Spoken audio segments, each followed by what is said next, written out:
Imagine you wake up one day, grab your morning coffee, open your phone to check the news, and boom, every headline says, the US dollar just collapsed. You blink a few times. Did someone hack the internet? Is this a prank? Nope, it's real. And Bob, our average cheeseburger-loving, Netflix-watching guy, is not ready. Bob's paycheck? Worth way less overnight. The $20 he kept in his wallet for emergencies? Now it barely buys him a sandwich. Even his online cart with that smart fridge he's been eyeing for months. Prices just doubled before he could hit buy. But wait, yet what does it actually mean for the US dollar to collapse? Like, does it trip and fall down the stairs? Do dollar bills just spontaneously combust? Not quite.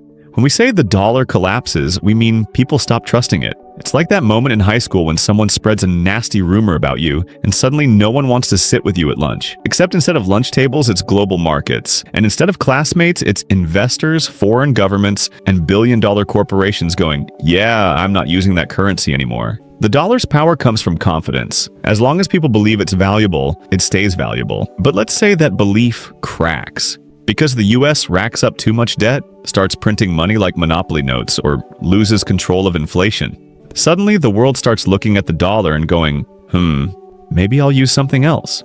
Now, remember Bob? Bob works hard, pays his bills, has a little savings. But here's the problem. If the dollar tanks, Bob's savings tank too.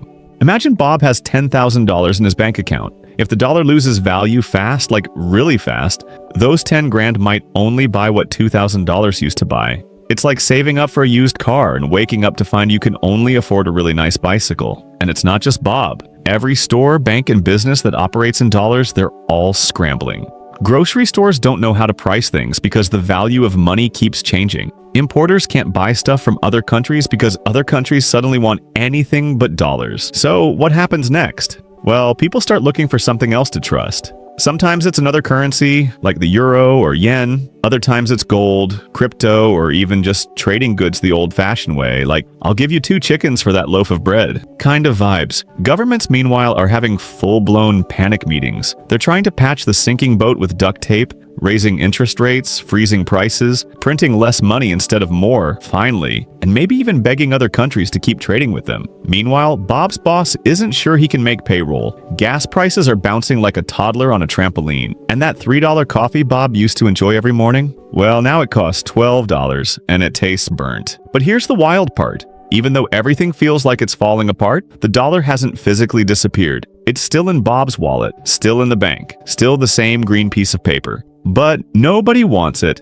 And remember, the dollar isn't just America's currency, it's the world's go-to currency. Countries use it to trade oil, to buy goods, to store their savings.